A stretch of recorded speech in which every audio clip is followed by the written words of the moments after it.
ultima firimitură a vieții. Ne-am luat adio de la cina cea de taină a pâinii și a vinului, de la tăcerea de moarte a Mântuitorului, și nimeni nu ar îndrăzni să se ridice de la masă până la ultima firimitură a vieții. Cineva știe mai mult despre ce se întâmplă cu noi pe alte coline unde meii zburdă fără frică de moarte.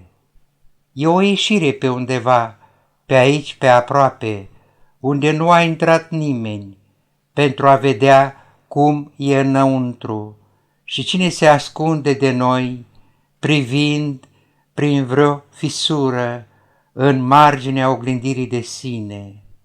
Cum te-ai vedea pe tine, străine, mai singur decât un nume, uitat într-un pomelnic părelnic.